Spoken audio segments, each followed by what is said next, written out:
গত ১৬ই আগস্ট ভয়াবহ অগ্নিকাণ্ডে ভূষীভূত হওয়া কাটাখাল ডেইলি বাজারের ৬টি দোকানের মালিক সহ ১২টি দোকানদার মিলিয়ে ১১ জনকে ১০,০০০ টাকা করে চেক তুলে দেন উত্তর করিমগঞ্জের বিধায়ক কমলাক্ষ দে পুরকাইস্ত। শুক্রবার আবারও কাটাখাল ডেইলি বাজারে বিধ্বংসী অগ্নিকাণ্ডে ক্ষতিগ্রস্ত দোকান মালিক ও ব্যবসায়ী মিলিয়ে ১১ জনকে ২০,০০০ টাকা করে সরকারি অনুদান হিসাবে চেক তুলে দেন বিধায়ক কমলাক্ষ দে পুরকাইস্ত। ওই দিন বিকাল ৪ ঘটিকার সময় কাটাখাল মাছ বাজারে স্থানীয় নাগরিক ও বিজেপির কর্মকর্তাদেরকে নিয়ে সংক্ষিপ্ত এক সভা অনুষ্ঠিত হয়।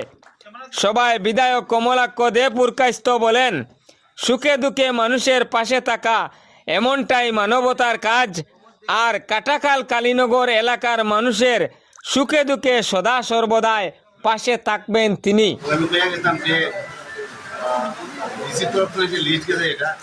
মুখ্যমন্ত্রীর লোক পাচ্ছি যে আরো কিছু সাহায্য করা যায়, এবং ইতিমধ্যে মুখ্যমন্ত্রী আরো 11টা চেক দিচ্ছে যারা আগুন লাগছেন করে 11 জনকে বিষয় আসলে কি আসলে যখন এরকম কোনো প্রবলেম হয় বা এরকম যখন কোনো সমস্যা যখন হয় তখন মানুষের পাশে দাঁড়ানো লোকিয়া আমার দায়িত্ব করতে হবে। আগুনে জ্বলছে, ঘর জ্বলছে, ঘর বনবো আবার পরিবেশ হইব, কিন্তু এই সময়টা যে মানুষের যে মানসিকতা থাকে যে সেই সময় মানুষের পাশে দাঁড়ানো লোকিয়া আমরা রেসপন্সিবিলিটি, আমরা দায়িত্ব করতে হবে। সেই মধ্যে এই অঞ্চলের মানুষ যেভাবে আগুনে যেদিন লাগছে তখন যেভাবে এই অঞ্চলের মানুষ পাশে দাঁড়াইছিল এই পরিবারগুলোর লোকে, কখনো আমরা এই পরিবারগুলোর লোকে আছি, সামনের দিনও যাতে এই পরিবারগুলো যাতে সাহায্য সুবিধা করা যায়, যাতে নিশ্চয়ই এটা নাকি আমরা প্রচেষ্টা আমরা চালিয়ে যাই। এবং বিশেষ করিয়া যেন হয়েছে যে লিস্টের কথা হয়েছে, ডিসির তরফ থেকে যে লিস্ট পাঠানো হয়েছে, প্রথম দিকে যে নাম আপনারা দিচ্ছে সেই নাম মতো হয়েছে, এবং যারা আগুনে জ্বলছে যারা আমরা তো কিন্তু আরও দিতে লাগবো, যারা আগুনে জ্বলছে যারা সেই চেকগুলো দেওয়া হয়েছে, সামনের দিন যাতে আরো বেশি সাহায্য সুবিধা করা যায়, নিশ্চয়ই আমার তরফ থেকে সহযোগিতা থাকবো। মন্দিরের কথা কোয়া হয়েছে যে মন্দিরে যখন আগুন লাগছিল, যখন মন্দিরে গিয়ে একটা আগুনে লাগছিল হিট লাগায়, মন্দিরের হয়তো বা স্ট্রেংথটা কিছুটা কমে গেছে। আমি তখনও হয়ে গেছিলাম যে মন্দিরে আগুন লাগছে, মন্দির যেহেতু একটা আমরা ধর্মীয় প্রতিষ্ঠা লাগে, আমরা আবেগ জড়িত আছে, সেই মন্দিরের সাহায্য সুবিধা করা আমরা দায়িত্ব করতে হবে।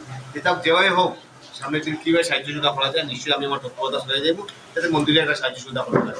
বড় ধরনের সাহায্য না হলে ছোটোখাটো কিছু সাহায্য করিয়া অন্তত আমরা রিপেয়ারিং যেতে করতে পারি। এছাড়া আমরা আরও সমস্যা আছে, জীবন যেহেতু আছে সমস্যা থাকবো, জীবন যেহেতু আছে প্রবলেম থাকবে, অসুবিধা থাকবে, এগুলো আমরা অতিক্রম করতে পারবো। এগুলো অতিক্রম করিয়া এগুলো যাতে সুস্থ সুন্দর যাতে পরিবেশ হয়ে যায়, বিশ্বাস করি যে আপনারা সবার আশীর্বাদ, আপনারা সবার ভালোবাসা থাকে যদি নিশ্চয়ই সামনে সুস্থ এবং সুন্দর পরিবেশ। বিশ্বাস করি যে মাননীয় মুখ্যমন্ত্রী হেমন্ত বিশ্ব শর্মার নেতৃত্বে সামনের দিনে যাতে বরাক ধরে আরম্ভ করিয়া সমস্ত একদম বিশেষ করিয়া আসাম সুস্থ এবং সুন্দর যাতে পরিবেশ সৃষ্টি হয়। ইদানিংকালে আমরা দেখছি আমরা মাননীয় প্রধানমন্ত্রী যে আমরা বাংলা ভাষার এবং অসমিয়া ভাষার ক্লাসিক্যাল ল্যাঙ্গুয়েজ হিসাবে ইতিমধ্যে স্বীকৃতি দেওয়া হয়েছে। অতএব একজন বাঙালি হিসাবে এটা গর্বের বিষয়, সামনের দিনে যাতে সুস্থ সুন্দর পরিবেশ হয়, সমাজ যাতে মঙ্গল হয়, সমাজ যাতে ভালো হয়, আমরা ভালো রাখতে পারি। আপনার অনেক প্রবলেম আছে আমি জানি, আপনার অনেক অসুবিধা আছে আমি জানি, সামনের দিনে এই অসুবিধা প্রবলেম যদি আজকে হয়তো আমার যাওয়ার পরে আবার চেক চেক যেমন মারা গেছেন, যে অ্যাক্সিডেন্টে মারা গেছেন, যে নাচ যে মারা গেছেন, আমরা পঞ্চায়েতটা মুখ্যমন্ত্রী চেক দিতাম। আর বিশেষ করিয়া পরিবারে কীরকম অপরাধী চাকরি যাতে একটা দেওয়া যায়, আমার বড় বাচ্চা একটা বড় দুঃখ লাগে দেখতে দেওয়া যায়, যে সুবিধা লাগে একটা ভিডিও দেখাইছে কেন সেটা করা যায় দেখি। ওটা সোজা কথা যে আপনার যে অসুবিধা যেগুলো আছে একদিনও তো সব সমাধান করা যেত না, যে না একদিনও সব সমাধান করে দিত। আমরা এই সমস্যাগুলো নিয়ে যখন পর্যালোচনা করবো, আমরা সমস্যা নিয়ে যখন আমরা আলোচনা করবো, সমস্যা নিয়ে এক এক করে যখন আমরা এক করে সপ্তাহ করতে পারতাম না, এক এক করে এক গুণিয়া 2 গুনতে লাগে, এক করে যখন নহলে এখন করে আমি 8 করলি কোনটা রেগুলারি 1 2 3 4 5 আমরা এক করে আমরা যে সমস্যা আছে যেগুলো আছে এক এক করি আমরা দাম দিতে পারি, সেই কথাগুলো কইয়া সবাই ধন্যবাদ জানাই, শুভেচ্ছা জানাই, নমস্কার জানাই।